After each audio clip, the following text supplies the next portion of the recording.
Buenas tardes. Vamos a dar comienzo a la sesión inaugural del curso 2024 de la Real Academia de Medicina y Ciencias Afines de la Comunitat Valenciana. Me van a permitir que, en primer lugar, salude a los componentes de la mesa, al ilustrísimo señor secretario autonómico de Planificación, Información y Transformación Digital, doctor don Bernardo Valdivieso, que trae además la representación tanto del molt honorable president de la Generalitat como del honorable conseller de Sanidad, a los que les agradezco hayan mandado su representación. Ilustrísima señora decana de la Facultad de Medicina, ilustrísima señora presidenta del Colegio de Médicos de Valencia, ilustrísima señora vicepresidenta de la Real Academia de Medicina, doña Rosa Ballester, ilustrísimo señor secretario general, don Juan Viña Ribes, y el académico de número, doctor Carlos Guillem Barona, a quien corresponde la conferencia de esta sesión inaugural.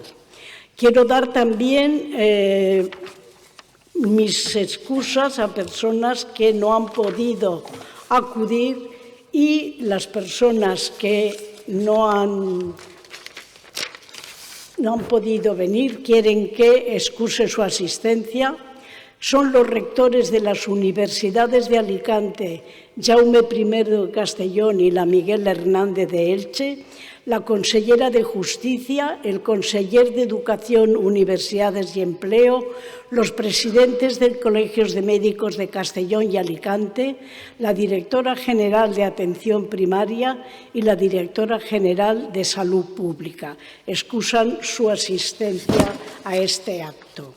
Yo quiero agradecer profundamente a todos los académicos, tanto académicos de número como académicos honoríficos o correspondientes, y a los amigos y a todo el público que hoy nos acompaña, así como a nuestro personal de administración, Cristina, Maite y José, que estén hoy aquí en esta sesión inaugural del año 2024. Vamos siguiendo el programa a empezar por el primer punto del orden del día, que es la memoria de actividades del curso del año 2023. Tiene la palabra el ilustrísimo señor secretario de la Real Academia, don Juan Viña Ribes. Excelentísima señora presidenta, excelentísimos e ilustrísimos académicos y académicas, excelentísimas e ilustrísimas autoridades, señoras y señores. Por indicación de la excelentísima señora presidenta y de conformidad con lo establecido en nuestro reglamento de régimen interno, me corresponde como secretario general redactar la memoria con el resumen de todas las actividades llevadas a cabo por la Real Academia de Medicina de la Comunidad Valenciana durante el año 2023. El 19 de enero tuvo lugar la sesión inaugural. El académico de número, el excelentísimo profesor doctor Esteban Morcillo Sánchez, dio lectura al discurso preceptivo que por turno de antigüedad le correspondía, titulado Medicamentos y Sociedad. La sesión se cerró con el discurso de la excelentísima señora presidenta de la Academia, la profesora doña Carmen Leán Cercós, que tras realizar una valoración del año transcurrido dio las gracias a todas las instituciones que prestan su apoyo a la nuestra. Ingresos de académicos de número y honoríficos.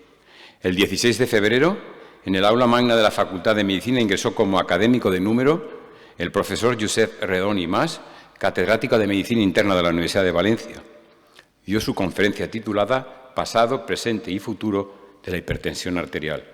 Su discurso de ingreso fue contestado por el ilustrísimo profesor doctor don Rafael Carmena Rodríguez, académico de número. El 12 de diciembre, en el aula magna de la Facultad de Medicina, ingresó como académico de número el profesor Andrés Cervantes Ruy Pérez, catedrático de Medicina de la Universidad de Valencia. Dio su conferencia titulada Medicina de Precisión, buscar la diversidad para reforzar la equidad. Su discurso de ingreso fue contestado por la ilustrísima profesora Ana Yuc Hernández, académica de número.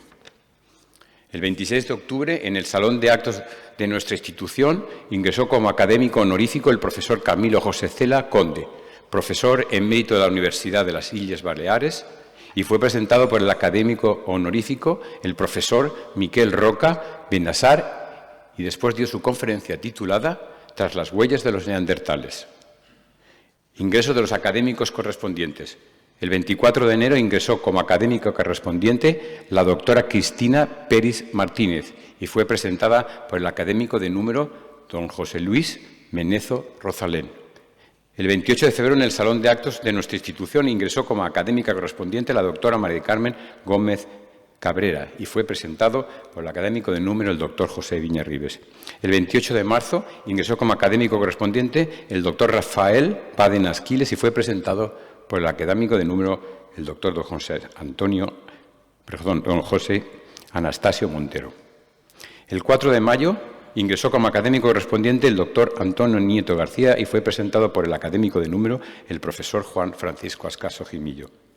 El 6 de junio se pronunciaron las conferencias de los premiados de la Academia y tuvo lugar un ingreso como académicos correspondientes de lo mismo. El premio de la Real Academia de Medicina de la Comunidad Valenciana del año 2022 fue para el doctor José Luis García Jiménez y el premio del profesor Antonio Llombar Rodríguez Cincibo 2022 al doctor don Isidro Machado Puerto. El 7 de noviembre ingresó como académico correspondiente el doctor don Vicente Pallares Carratalá y fue presentado por el académico del número el profesor José María Martín Moreno. Las actividades de la Academia se dividen en jornadas, mesas redondas y cursos. El 7 de febrero pasó el 5º Simposio de Investigación contra el Cáncer en Valencia, implementando la investigación de cáncer en Valencia, jornadas de presentación de proyectos de investigación, actividad conjunta de la Real Academia de Medicina de la Comunidad Valenciana y de la Junta Provincial asociada a la Asociación Española contra el Cáncer en Valencia. El 16 de marzo, mesa redonda de calidad de vida en el envejecimiento. El 10 de noviembre, jornada sobre protonterapia, indicaciones, tendencias, implantación nacional y proyectos en la Comunidad Valenciana. El 21 de noviembre, mesa de ronda sobre inteligencia artificial en biomedicina. Y el 23 de noviembre, mesa de ronda sobre hígado graso de origen metabólico no alcohólico. Sobre cursos, se ha dado el curso de formación continua en oncología médica para especialistas y médicos residentes. Y ciclos de conferencias online de la Real Academia de la Comunidad Valenciana. Se han celebrado varios ciclos de conferencias online conjuntas con el Ilustre Colegio Oficial de Médicos de Alicante y con la Fundación Cañada Blanca, con gran éxito de visualizaciones. Esto es un ejemplo de la integración, gracias a las nuevas tecnologías, de nuestra Real Academia con instituciones de la sociedad civil valenciana. Juntas generales y extraordinarias. Se han celebrado 2 juntas generales extraordinarias, una junta general ordinaria y extraordinaria y una junta general ordinaria. La Junta General Extraordinaria fue el 19 de enero, con la aprobación del balance económico del año 2022 y presupuestos para el 2023. Y el 23 de mayo, elección de 2 académicos de número.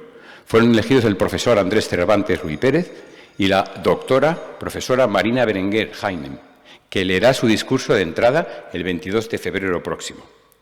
En la Junta General Ordinaria y Extraordinaria del 22 de junio, la ordinaria se informaron de todos los asuntos de los diferentes miembros de la Junta de Gobierno y en la extraordinaria hubo la aprobación por unanimidad de las modificaciones de los estatutos y reglamentos del régimen interno debido a su actualización.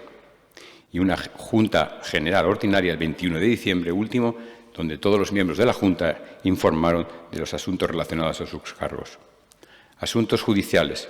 Se han realizado 14 dictámenes para la Consellería de Sanidad, Tribunal Superior de Justicia de la Comunidad Valenciana y distintos juzgados de Valencia. Muy agradecidos a todos los compañeros académicos, como secretario general doy fe de esta memoria.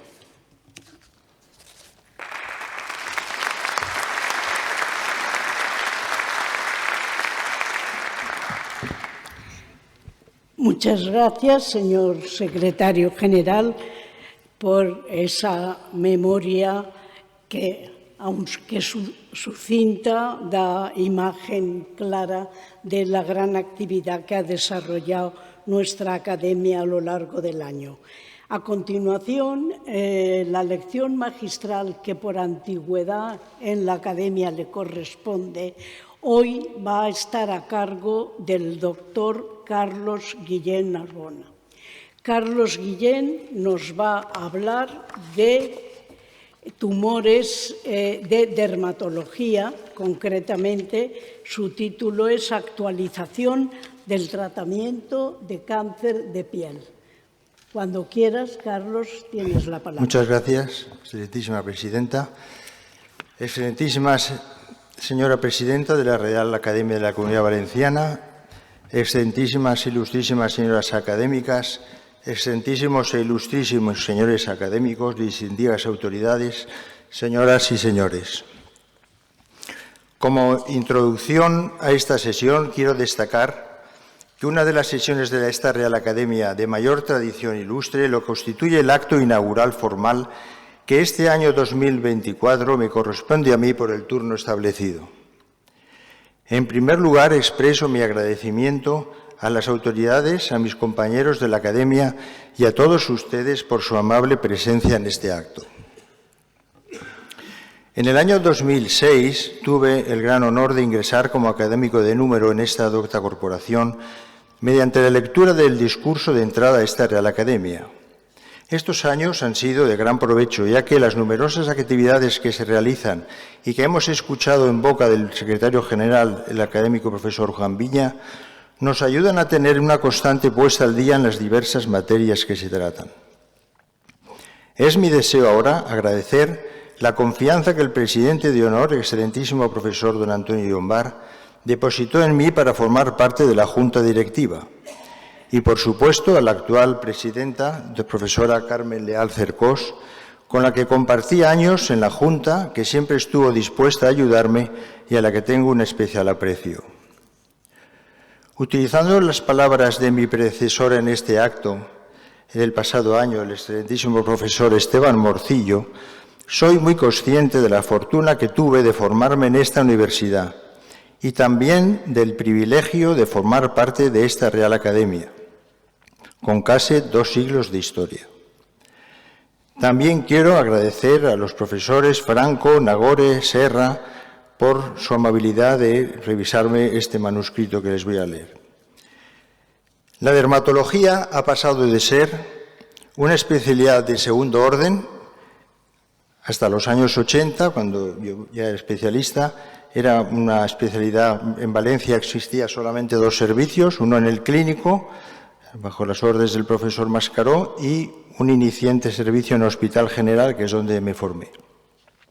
Y actualmente esta especialidad es deseada por los mejores números del examen MIR. En ocasiones ha interpretado con cierta frivolidad esta preferencia, haciendo referencia a la incorporación de técnicas de medicina estética, ausencia de guardias, etcétera, etcétera. Con este discurso quiero también poner énfasis en la participación de los dermatólogos en los comités oncológicos, lo que demuestra que es una especialidad que conlleva una parte importante en mejorar la salud y la vida de los pacientes. Y ahora pasamos a la elección del tema del discurso. Los últimos 30 años los dediqué a la dermatología oncológica, a la Fundación Instituto Valenciano de Oncología, donde fui llamado en el año 93 por el doctor Vicente Guillén, aquí presente, ya que agradezco aquella llamada. Y aprovecho también para agradecer los años allí pasados a mis compañeros del hospital y en especial al personal del servicio de dermatología, que aquí viene representado con compañeros. En el discurso de entrada realicé una puesta al día sobre las nuevas terapias que entonces estaban emergiendo. El título era Avances en el tratamiento del cáncer de piel. Ahora, 18 años después, tengo la satisfacción de poder transmitir aquí la buena nueva de la existencia de revoluciones terapéuticas para el cáncer cutáneo, con unos éxitos que en el momento de mi ingreso eran insospechados. La mayoría de los avances que les voy a relatar fueron magníficamente expuestos por el profesor Cervantes en su reciente discurso de entrada a esta Real Academia. Introducción. El cáncer más frecuente del organismo es el cutáneo. Entre estas neoplasias hay una gran variedad de tumores, desde el más frecuente, que es el carcinoma vasocelular, de muy buen pronóstico vital, a uno de los más agresivos por su frecuencia con la que desarrolla metástasis, como es el carcinoma de células de Merkel. En los últimos 15 años venimos asistiendo a una pléyade de avances científicos que han revolucionado el abordaje terapéutico de estos tumores. Son de especial relevancia aquellos tratamientos basados en las terapias dirigidas o la medicina de precisión, así como la inmunoterapia, que han cambiado tanto la forma de tratar como el pronóstico de aquellos tumores en estadios avanzados que anteriormente no tenían una solución terapéutica. Me voy a centrar en los principales tumores: carcinoma vasocelular y epidermoide, melanoma, dermatofilosarcoma y carcinoma de células de Merkel y queratosis actínicas. Les detallaré muy sintéticamente algunos de los avances que se han conseguido en los últimos años. Muchos de los ensayos clínicos que sirvieron para demostrar la eficacia de estas terapéuticas se desarrollaron en el Servicio de Dermatología del Instituto Valenciano de Oncología. Con el fin de poner en evidencia la importancia que va adquiriendo la dermatología oncológica, me he basado en el denominado Libro Blanco del Cáncer de Piel, publicado en el año 2016 y titulado Incidencia y mortalidad del cáncer cutáneo en España, revisión sistemática y metaanálisis, de Tejera, Vaquerizo y colaboradores. De este trabajo extraigo algunas cifras. La incidencia del carcinoma vasocelular, considerado el tumor más frecuente del organismo, pero con una baja mortalidad, es de 252 tumores anuales por cada 100.000 personas. La incidencia del carcinoma epidermoide es de 38 por 100.000 personas año, la del melanoma 8,7 y 0,28 para el carcinoma de Merkel. En el año 2021, Martín Gorgojo y colaboradores publicaron un trabajo en el que describen la carga asistencial que supone la patología tumoral en las consultas de dermatología. La cifra es muy considerable. El 46,2% de los diagnósticos realizados en una consulta dermatológica ambulatoria en España tienen alguna relación con patología tumoral, incluyendo, por supuesto, carcinomas in situ. A finales del siglo pasado, el tratamiento del cáncer de piel se basaba en la cirugía y en la radioterapia. Posteriormente se incorporaron otras técnicas como la criocirugía, terapia fotodinámica, quimioterapia, inmunoterapia. En los últimos 20 años se han incorporado las terapias biológicas de precisión dirigidas a dianas terapéuticas que han supuesto una revolución en el tratamiento de estos tumores. Con todo lo dicho, se puede afirmar que en los últimos 20 años se ha avanzado más en el tratamiento para el cáncer de piel que en toda la vida anterior. Carcinoma vasocelular. El carcinoma vasocelular es la neoplasia maligna, como hemos dicho, más frecuente, responsable del 75% de todos los cánceres cutáneos.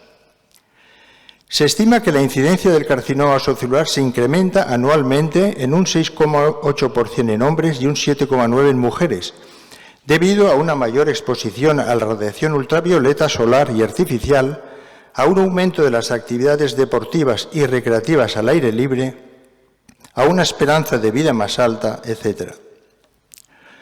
Un 1% de estos vasocelulares son los denominados localmente avanzados. Aún menos frecuentes son los vasocelulares metastatizantes. Hasta hace 5 años, estas dos formas de presentación tenían un pronóstico infausto, dado que las opciones terapéuticas eran prácticamente inexistentes, y es para estas dos situaciones clínicas para las que les voy a discutir las novedades. En el año 2012 fue aprobado por la FDA el Vismodegib, el primer inhibidor selectivo de la vía de señalización Hedgehog para el tratamiento del carcinoma vasocelular localmente avanzado, el metastásico y el síndrome de Gorlin. Este fármaco se une e inactiva específicamente el receptor transmembrana 7 SmoothNet, frenando la activación de la familia de factores de transcripción del oncogel asociado a glioma, suprimiendo la proliferación y el crecimiento tumoral. El último estudio acerca del Vismodegib se publicó en el año 2021. En este ensayo abierto de fase 2 se analizó la eficacia y seguridad del Vismodegib como tratamiento neoadyuvante en el carcinoma vasocelular localmente avanzado. Tras el éxito inicial del Vismodegib, se desarrolló otro fármaco con unas características similares, el Sonidegib. Tiene un mecanismo de acción similar al Vismodegib y este fármaco fue aprobado por la FDA y la EMA en el año 2015. Los inhibidores de la vía Hedgehog, vía del erizo, Vismo y Sonidegib son los tratamientos más novedosos indicados para el carcinoma vasocelular localmente avanzado, inoperable y metastásico. Para que se hagan una idea, cuando se descubrió este nuevos tratamientos era algo casi de ciencia ficción. Eran tumores cutáneos, que siempre los hemos tratado con cirugía, radioterapia a base de destruir el tumor, y de repente salieron en el New England trabajos en los que se curaban con una pastilla al día y desaparecían tumores. Avanzado significa que ocupaban una extensión bestial de la piel, con lo cual realmente podemos decir que de forma general ambos fármacos producen una muy buena respuesta y se pueden usar tanto en monoterapia como en combinación con otras terapias como terapia neoadyuvante. Los efectos adversos de los inhibidores de la vía Hedgehog, aunque son leves, son frecuentes y pueden influir en la adherencia de los pacientes al tratamiento. Con la introducción de los antagonistas de la vía del erizo se han abierto un acceso fundamental en el control del carcinoma vasocelular localmente avanzado y metastásico. Carcinoma epidermoide. El carcinoma epidermoide cutáneo, con una incidencia acumulada en la población general aproximadamente un 10% a lo largo de la vida, es la segunda neoplasia más frecuente dentro del grupo del cáncer cutáneo no melanoma. La mayoría de los carcinomas epidermoides cutáneos muestran un comportamiento relativamente benigno y pueden ser completamente erradicados mediante cirugía y otros procedimientos dermatológicos. Sin embargo, a diferencia del carcinoma vasocelular, existe un subgrupo de esta entidad que se asocia con una mayor capacidad de desarrollar metástasis nodal y, por tanto, con una elevada mortalidad. El avance en el desarrollo de nuevas opciones terapéuticas para el carcinoma epidermoide ha causado un aumento en el interés por este tumor. Entre otros aspectos, ha condicionado un cambio de las guías de estadificación. En ellas se recogen nuevas definiciones para el denominado carcinoma epidermoide avanzado, que engloba la enfermedad metastásica y localmente avanzado. El carcinoma epidermoide avanzado incluye aquellos casos en los que la cirugía o radioterapia con intención curativa son imposibles debido a algunas características del tumor, como la extensión, grado de invasión, así como del paciente, como la edad avanzada, mal estado general, etc. Tomando en consideración todas estas variables, el abordaje de estos tumores debe ser multidisciplinar en el contexto de un comité oncológico donde se valoren las distintas opciones terapéuticas. En las nuevas guías terapéuticas se incluyen las siguientes opciones para el tratamiento de carcinoma epidermoide avanzado: la inmunoterapia con inhibidores de la proteína de muerte celular programada, anti-PD1, los inhibidores del factor de crecimiento epidérmico, EGFR, la quimioterapia y la electroquimioterapia. Lo más novedoso en el panorama terapéutico del carcinoma epidermoide ha sido la aparición en el año 2019 del Cemiplimab, convirtiéndose en el primer fármaco inmunoterápico aprobado en Europa para el tratamiento de los carcinomas epidermoides avanzados no susceptibles de ser tratados mediante cirugía o radioterapia.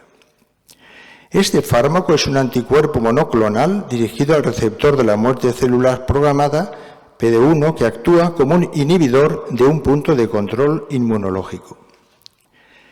En junio del 2020, la FDA aprobó el uso del pembrolizumab, otro fármaco anti-PD1 para el carcinoma epidermoide avanzado. Este fármaco ha demostrado unas buenas tasas de respuestas objetivas, con un inicio de acción rápido y unos resultados mantenidos a largo plazo.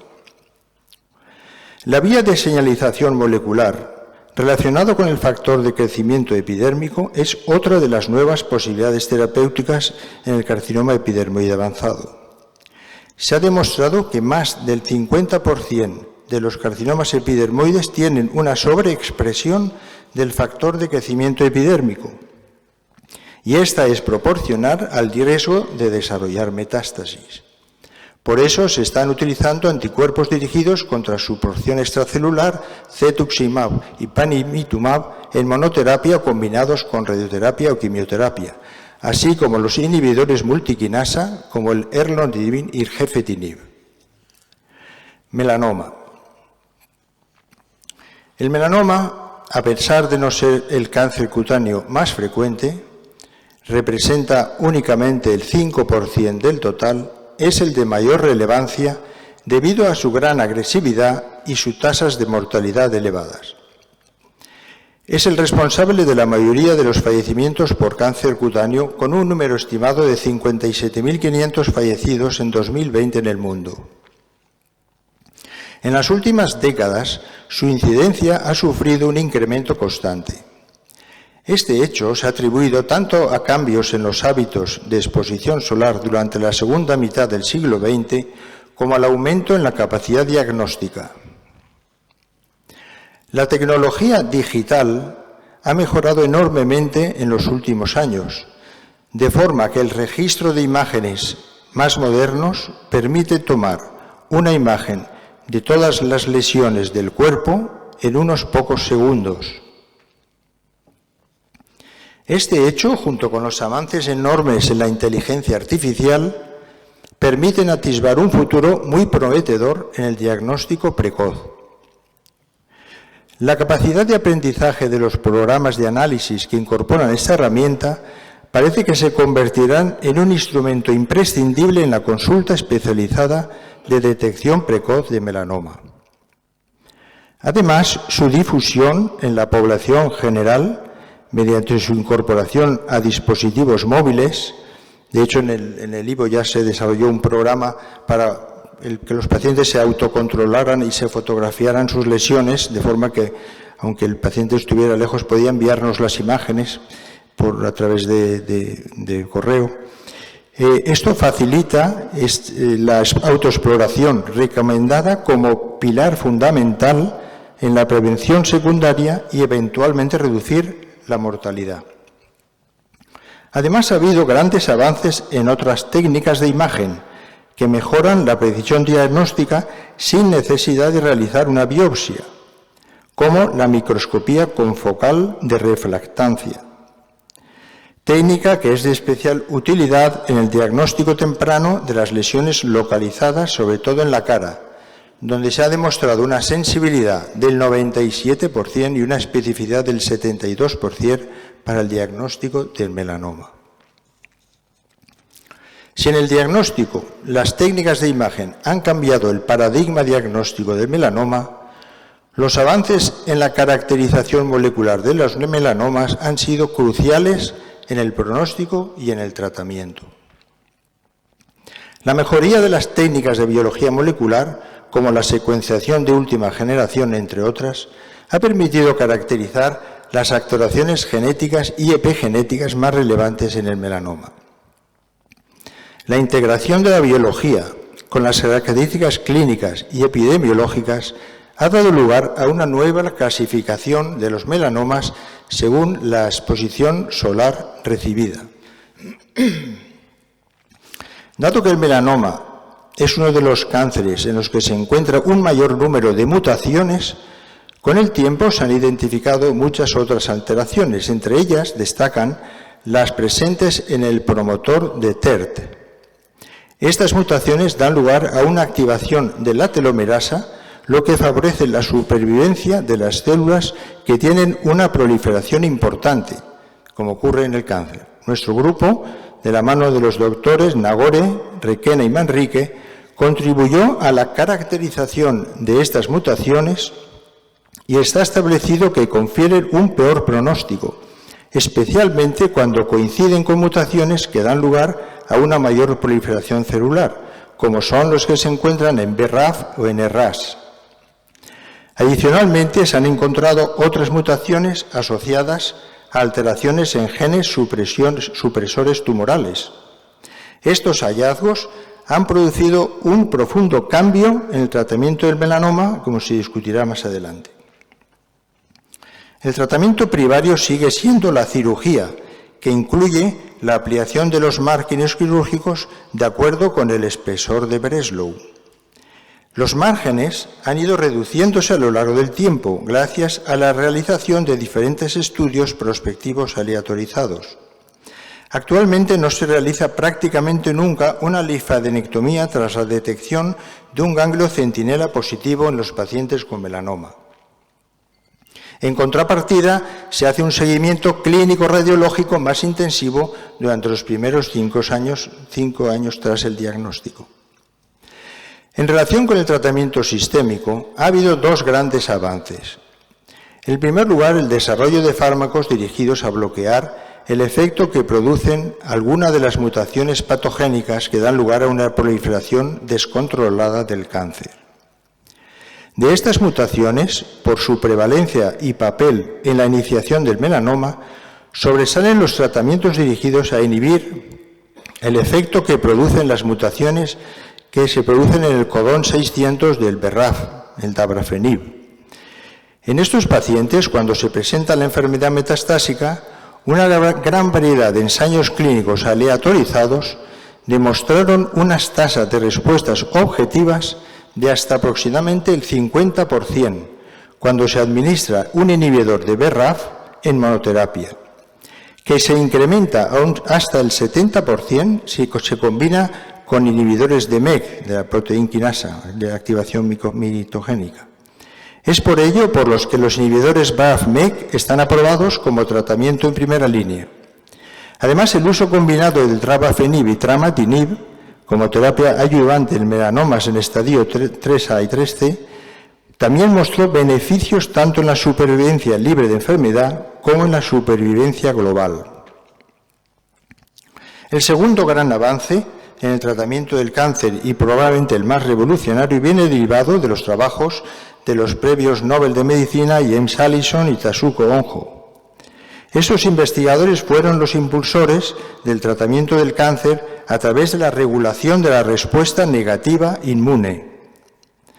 Las células neoplásicas inhiben la respuesta inmunológica frente a ellas mediante la expresión de moléculas de superficie que impiden una señalización adecuada para el desarrollo de clones específicos de linfocitos antitumorales. La identificación de alguna de estas moléculas y el desarrollo de fármacos que revierten esta inhibición, haciendo la respuesta inmune efectiva, ha cambiado el paradigma del tratamiento antineoplásico. El melanoma es uno de los cánceres con una mayor carga de mutaciones, lo que da lugar a una elevada inmunogenicidad. Por ello es uno de los tumores que se ha visto más beneficiado con el desarrollo de la inmunoterapia. Existe una gran cantidad de moléculas de superficie implicados en la respuesta inmunológica óptima. Entre ellos destacan 2 para los cuales ya hay implementados fármacos que reactivan la respuesta inmunitaria frente a las células neoplásicas.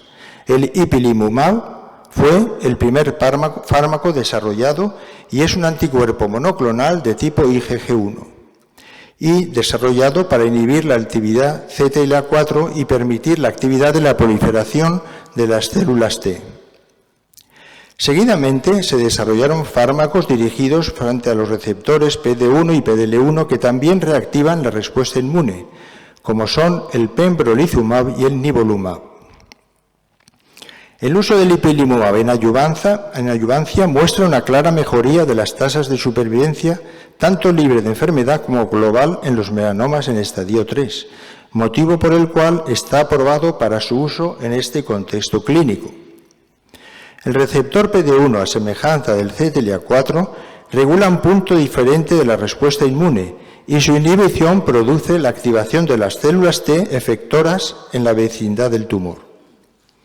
Tanto el pembrolizumab como el nivolumab son anticuerpos monoclonales humanizados, IG4, en uso aprobado para tratar los melanomas metastásicos con enfermedad irresecable.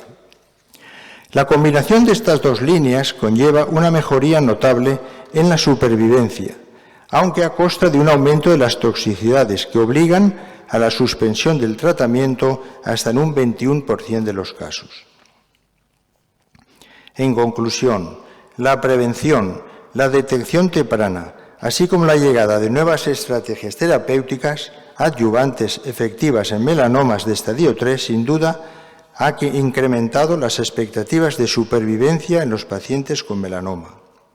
Actualmente, además del desarrollo de nuevos fármacos dirigidos a mejorar la respuesta inmune frente al melanoma, de forma similar a los anti-PD1 y anti-CTLA4, los grandes avances se esperan en la identificación de biomarcadores que permitan la individualización del seguimiento y tratamiento del melanoma.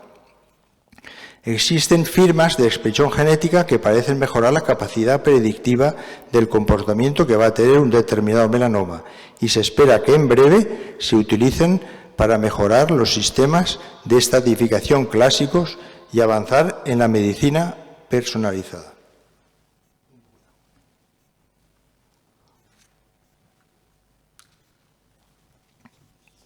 Dermatofibrosarcoma protuberans. El dermatofibrosarcoma protuberans es el sarcoma de piel más frecuente, aunque su incidencia es muy baja comparada con otros tumores cutáneos. Se presenta habitualmente como una placa tumoral indurada de crecimiento lento sobre la que aparecen nódulos a medida que el tumor progresa. Se localiza inicialmente en la dermis, donde se infiltra el tejido celular subcutáneo, fascia, músculo, incluso hueso. Esos tumores tienen típicamente la traslocación COLA1-PDGF, factor de crecimiento derivado de plaquetas, que es específica del dermatofibrosarcoma y sirve de ayuda en el diagnóstico de determinados casos. La localización más frecuente del dermatofibrosarcoma es el tronco, como muestran todas las series amplias, apareciendo entre el 40 y 60% de los casos en esta localización, sobre todo en la cintura escapular y la espalda. La segunda localización más frecuente son miembros, viéndose afectados un 20-30% de los casos, y la cabeza y cuello se ve afectada en un 10-15% de los casos, y cuando esto ocurre suele aparecer de manera característica en el cuero cabelludo y en la zona supraclavicular. La extirpación quirúrgica completa es el tratamiento de elección. Es preciso tener en cuenta que el modo de crecimiento de este tumor, mediante proyecciones digitiformes, lo convierte en un tumor muy asimétrico, cuya extensión subclínica puede llegar a gran distancia del centro del tumor. Estas proyecciones en forma de tentáculos en la periferia del tumor pueden pasar desapercibidas incluso en un estudio histológico convencional, y explica el alto índice de recurrencias locales que presenta el dermatofibrosarcoma. El empleo de cirugía convencional o de cirugía micrográfica de Mohs para el tratamiento de este tumor es un debate que persiste hoy en día, aunque la evidencia científica apunta a un menor porcentaje de recidivas cuando se trata con cirugía micrográfica de Mohs que cuando se emplea la cirugía convencional con márgenes amplios. Hay que tener en cuenta que el factor de mal pronóstico más reconocido es la extirpación quirúrgica inadecuada con márgenes de resección positivos para tumor o muy próximos al borde quirúrgico. Este hecho se relaciona directamente con la posibilidad de recidiva tumoral y con la evolución del dermatofibrosarcoma a formas histológicas más agresivas como el fibrosarcoma. La cirugía de Mohs proporciona el verdadero y ajustado margen exclusivo de cada caso, a diferencia de la extirpación convencional con márgenes amplios, que puede ser incompleta y al mismo tiempo puede extirpar una gran cantidad de tejido sano no tumoral. Estos datos fueron estudiados y publicados por los doctores Serra San Martín y la doctora Llombart de Livo. La identificación de una expresión desregulada del receptor del PDGF como resultado de la translocación T1722 permitió utilizar inhibidores de la proteína quinasa presentes en dicho receptor como el imatinib para su uso terapéutico en este tumor. El imatinib se fija de forma competitiva en el receptor PDGF y bloquea su actividad tirosinquinasa. Después de los estudios preclínicos con resultados favorables, existen varios trabajos con muy buenas respuestas del imatinib en el dermatofibrosarcoma metastásico o localmente avanzado. Se ha empleado de manera neoadyuvante previo a la extirpación quirúrgica con una reducción del tamaño tumoral que oscila desde el 19% hasta la respuesta clínica completa. Carcinoma de células de Merkel. El carcinoma de células de Merkel es un tumor poco frecuente, con un curso evolutivo muy agresivo que con frecuencia origina recidivas locorregionales y metástasis. Asienta predominantemente en la piel fotoexpuesta de pacientes ancianos. Su incidencia se ha cuadriplicado en las últimas décadas debido al envejecimiento de la población y a un mejor diagnóstico gracias al uso de técnicas inmunohistoquímicas. La patogénesis del carcinoma de Merkel no está clara, pero la radiación ultravioleta, la inmunosupresión y la presencia del poliomavirus en el genoma del tumor parece desempeñar un papel fundamental en su desarrollo. La edad media del diagnóstico es 75 años, con un pico de incidencia entre la séptima y octava décadas de la vida. El descubrimiento más importante relacionado con la patogenia de este tumor fue la caracterización en el año 2008 de un virus, denominado poliomavirus de las células de Merkel en el genoma de las células del tumor. Feng y colaboradores encontraron el genoma de este virus en el 80% de los carcinomas de Merkel analizados. El tratamiento de este tumor debe incluir una extirpación quirúrgica con unos márgenes de piel sana circundante de 1 o 2 centímetros. La extirpación quirúrgica debe acompañarse de la biopsia selectiva del ganglio centinela. Además, existen factores de alto riesgo, tumor de más de 1 centímetro, márgenes quirúrgicos afectos o insuficientes, afectación linfovascular o localización en cabeza y cuello. Las guías actuales recomiendan aplicar radioterapia sobre el lecho tumoral. La principal novedad en el tratamiento es la inmunoterapia, en la que el avelumab, un anticuerpo monoclonal contra el PDL1, fue el primero en aprobarse para el carcinoma de Merkel metastásico. Con este fármaco se obtiene una respuesta objetiva en un 60% en primera línea de los pacientes con enfermedad metastásica con un buen perfil de seguridad. También hay trabajos con unas tasas de respuesta similares como el nivolumab y pembrolizumab, lo que coloca la inmunoterapia en la primera línea de tratamiento de la enfermedad metastásica. Además, actualmente se está estudiando su papel en adyuvancia o neoadyuvancia, así como la combinación con otros inmunomoduladores de forma similar a lo que ocurre con el melanoma. En conclusión, el carcinoma de Merkel es una neoplasia maligna muy agresiva. Con frecuencia el diagnóstico es tardío. Actualmente la aprobación de nuevos inmunoterápicos como el avelumab ha supuesto una esperanza para pacientes con carcinoma de Merkel metastásico. Queratosis actínicas. Las queratosis actínicas son una patología de interés creciente en dermatología. Se definen como una neoplasia intraepidérmica, un carcinoma epidermoide in situ, que aparece en la piel dañada por el sol y caracterizada histológicamente por atipia de queratinocitos. Para su tratamiento, la crioterapia es el método más frecuente utilizado por la mayoría de los dermatólogos, especialmente cuando se trata de lesiones aisladas. Para los pacientes con múltiples queratosis actínicas o aquellas que presentan lo que se conoce como campo de cancerización, se emplean los tratamientos de campo, Este campo hace referencia a la presencia de alteraciones moleculares y celulares relacionados con el daño actínico, en un área relativamente expuesta de piel en la que se observan lesiones individuales y también signos clínicos de daño solar.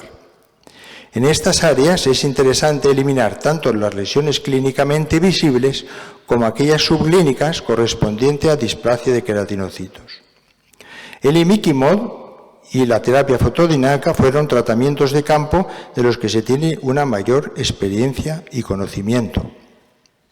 Además, más recientemente han aparecido nuevos fármacos de aplicación tópica como una buena respuesta, como son el 5-fluoracilo y la tirbanibulina. Por último, los tratamientos combinados están siendo cada vez más utilizados, pues mejoran mucho la eficacia y como por ejemplo la combinación del calcipotriol, un análogo de la vitamina D, y el 5-fluoracilo al 5%.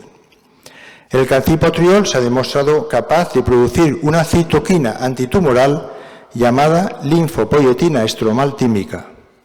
Este efecto se demostró que disminuye el número de carcinomas epidermoides en un modelo de carcinogénesis experimental.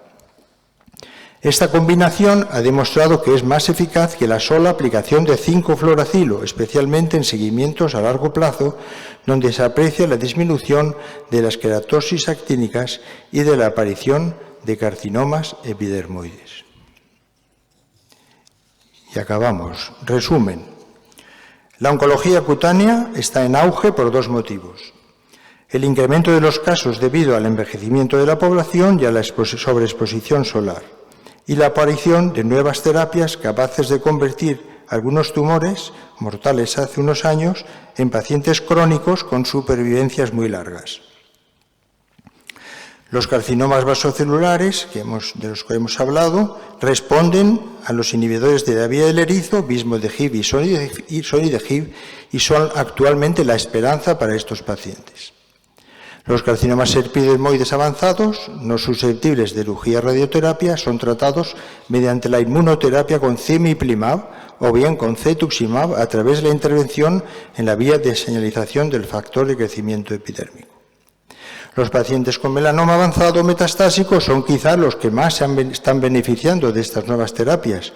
Con terapias dirigidas, los que presentan mutación BRAF V600 son tratados con bemurafenib, dabrafenib o encorafenib, en combinación con inhibidores de la triosinquinasa como el comibetinib y tramatinib, obteniendo respuestas a más de 5 años de seguimiento que superan el 50%.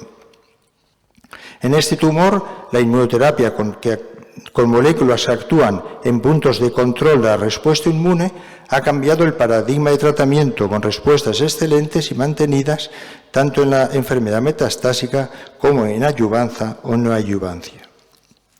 El dermatofibrosarcoma protuberans se debe tratar con su exéresis mediante cirugía de MOS y en casos muy avanzados o metastásicos que tienen la translocación PDGF pueden tratarse mediante el imatinib, aunque las respuestas completas no superan el 20%. Para el carcinoma de Merkel metastásico, la principal novedad ha sido la aprobación del avelumab y, consiguientemente, inmunoterápicos pembro o nivolumab como fármacos para la primera línea de tratamiento, aunque la respuesta depende en cierta medida de la expresión del poliomavirus.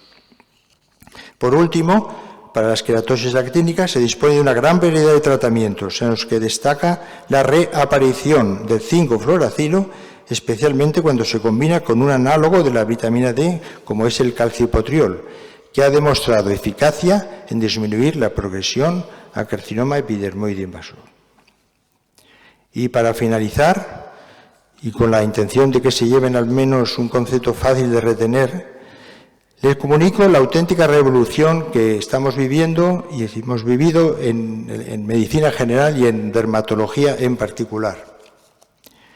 Yo tuve la suerte de tener abuelo y padre dermatólogos y pude comprobar que las únicas armas que tenían eran una pluma, un papel y un rudimentario bisturí eléctrico, nieve carbónica y en los años 60 teníamos un aparato de radioterapia, que actualmente sería impensable en una casa normal. Pues actualmente la Academia de Dermatología tiene múltiples secciones, como son dermatología pediátrica, oncológica, alergias, cirugía, anatomía patológica, estética, enfermedades autoinmunes, etcétera, etcétera. Cada una de estas secciones con sus socios, sus congresos, etcétera, etcétera. Es decir, que abarca un gran campo de actuación y esto es quizá uno de los atractivos que hace que los jóvenes pues elijan esta especialidad en los primeros puestos. Además, la tecnología láser se ha hecho imprescindible para tratamientos médicos y estéticos, así como nuevos tratamientos biológicos que son capaces de controlar enfermedades de base inmunológica tan frecuentes como el psoriasis, atopias, urticaria, lupus, etcétera, etcétera. Con todo ello, les lanzo un mensaje optimista, con un futuro prometedor en este campo de la medicina, tanto por la ciencia que avanza como por la calidad de las nuevas generaciones de especialistas. Muchas gracias por su atención.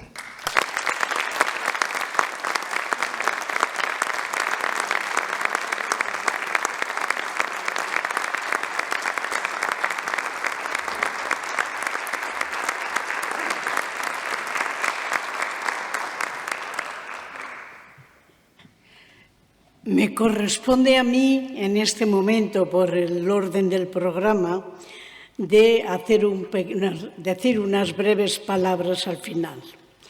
Yo he titulado lo que voy a hablar hoy, Horizonte. Mis primeras palabras, evidentemente, tienen que estar dedicadas a felicitar a Carlos Guillén Barona por su excelente discurso. De un modo exhaustivo, el doctor Guillén ha hecho una revisión de toda la patología dermatológica centrada en los tumores, desde los menos frecuentes hasta los de mayor gravedad, además de poner de relieve los hallazgos de investigación y las terapéuticas más adecuadas en cada uno de ellos, con la inclusión de las nuevas terapias que en los últimos años han modificado, como él acaba de decir, la evolución de muchos de los tumores analizados. Por ejemplo, el papel que actualmente desempeña la inmunoterapia. La dermatología es hoy una especialidad elegida por muchos de los nuevos MIR, lo que contribuye a que su difusión y proyectos de investigación sean claves. El doctor Guillén nos ha referido a otros aspectos de la piel, órgano fundamental de nuestro organismo, como es el de su cuidado, problemas estéticos, etcétera, etcétera, aunque podría hacerlo con muchísima autoridad. Pero creo que para esta academia, en la conferencia del doctor Carlos Guillén, lo que ha sido fundamental es el detallado estudio de todos los tumores cutáneos y su adecuada terapéutica. Por eso, muchas gracias, Carlos, por tu excelente presentación en un tema tan importante como la dermatología actual. El doctor Luis Franco me ha permitido utilizar un párrafo de su discurso de apertura de todas las Reales Academias de España que se celebró en el Instituto de España en Madrid. El párrafo era: decía Newton, poco antes de fallecer, que si un muchacho se distrae cuando en la playa, en la orilla del mar, encuentra una concha muy bella, más allá de las habituales, no ve el gran océano que tiene enfrente aún por descubrir. De alguna manera, esto nos hace pensar en la ingente investigación que en medicina todavía queda por llevar a cabo, hasta alcanzar nuevos descubrimientos aún más allá del horizonte. Nuestra institución, la Academia, con además la colaboración, por ejemplo, de la Academia de Farmacia, hasta que su presidente, al que deseo saludar expresamente, nuestra institución cuenta con un gran grupo de académicos numerarios, honoríficos y correspondientes, con los cuales tenemos el lujo de disponer de grandes expertos en la mayoría de las patologías médicas y quirúrgicas, así como en algunos dedicados a investigaciones básicas. Gracias a todos ellos podemos cumplimentar las peticiones que desde la Consellería de Sanidad y la de Justicia nos llegan sobre expedientes. Nuestros académicos pertenecen a las 3 provincias, Valencia, Alicante y Castellón, pues ya saben que la Real Academia abarca toda la Comunidad Valenciana. También nos hemos preocupado de utilizar en nuestra actividad los avances de la tecnología, conferencias telemáticas, vía streaming. La controvertida inteligencia artificial ha sido objeto de una sesión, aunque su utilización no es por el momento habitual. Algunos de nosotros, algunos de los académicos, nos hemos planteado la necesidad de que los académicos que se dedican a la investigación en neurociencias, biología molecular, bioquímica, etc., nos expusieran en algunas sesiones los avances en los campos que investigan. Por ejemplo, que los neurocientíficos nos informen sobre los avances en el estudio de los circuitos cerebrales en el procesamiento de la mente sería un buen ejemplo. La poetisa americana Emily Dickinson decía en uno de sus poemas: el cerebro tiene pasillos que superan el espacio físico. Pero es que además de los temas que dominan perfectamente nuestros académicos, existen problemas que en este momento nos parece muy importante investigar. Todos saben que últimamente se ha hablado de la gran importancia de la salud mental y cómo han aumentado los trastornos psíquicos a los que por primera vez se les está prestando la atención que nunca tuvo. Dice Jim Vanos que el sufrimiento mental es real, existe, pero lo que no podemos es hacer diagnósticos de trastornos psiquiátricos en los que todavía no disponemos de marcadores biológicos. Sí podemos analizar la vulnerabilidad, tanto genética como epigenética, que puede romper el equilibrio de nuestra salud mental. Precisamente ayer, y esto no está en el discurso, recibí el número de este mes de la revista World Psychiatry, en el que la Organización de Salud Mental Americana y Universal, por cierto, está intentando llegar a un consenso de lo que supone tener salud mental, que no es solamente, evidentemente, la ausencia de enfermedad, sino el equilibrio emocional, la capacidad para afrontar las adversidades y todas aquellas condiciones que van a hacer que un individuo pueda ser considerado mentalmente sano. Es que el artículo llegó ayer, cualquiera de ustedes puede tener acceso a él. Un problema que padece nuestra sociedad, aparte de los problemas de salud mental que acabo de comentar, es la intolerancia, que se ha instalado en muchos órdenes de nuestra vida. Hace muchos años, mi viejo profesor de filosofía, cuando estudiaba preuniversitario, la mayoría de los presentes no saben que se llamaba preuniversitario, nos puso a estudio un tema que tituló «No es tolerante quien no tolera la intolerancia», lo que nos obligó a estudiar desde la definición de Kant hasta la posterior paradoja de Popper.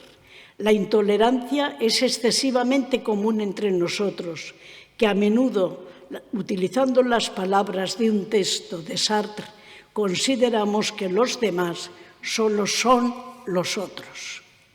El tema de la violencia ocupa y preocupa de un modo cada vez más alarmante. Esta violencia que en ocasiones tiene sus primeras manifestaciones en el acoso infantil en los colegios, a las conductas de la adolescencia, drogas, daño físico, acoso, perniciosa influencia de algunas redes sociales, lo tienen ustedes todos los días en la televisión, y las dificultades que tienen muchas veces padres y maestros para enfrentarse a la violencia, que supone además un incremento de suicidios, de intentos de suicidio, autolesiones, etc. Todo ello hace que sea importante la formación de educadores y padres en todos estos periodos. Un tema capital en el que no voy a entrar es el de la violencia de género, que debe ser analizada con una profundidad que excede este pequeño discurso.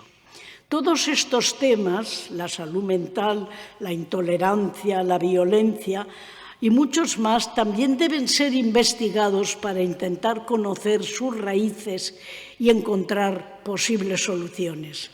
El pensador francés Edgar Morin, que en la actualidad tiene 102 años, considera que debemos cultivar 3 fuentes procedentes de las distintas ideologías: la libertad, la búsqueda de una sociedad mejor y más tolerante, la solidaridad y, últimamente, él mismo ha añadido la ecología.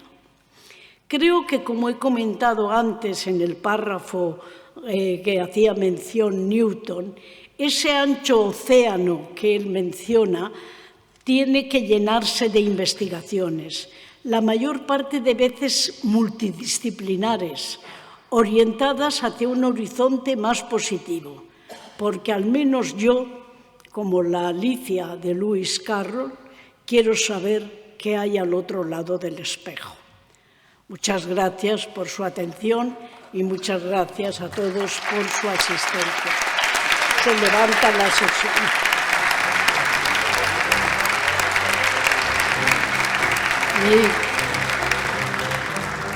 Y solo me falta dar las gracias a todos por su asistencia, representantes de la Academia de Farmacia, de la Universidad Cardenal Herrera, a todos los académicos y representantes de todas las instituciones que nos acompañan, y decir que en nombre de Su Majestad el Rey Felipe VI declaro inaugurada el curso 2024. Muchas gracias.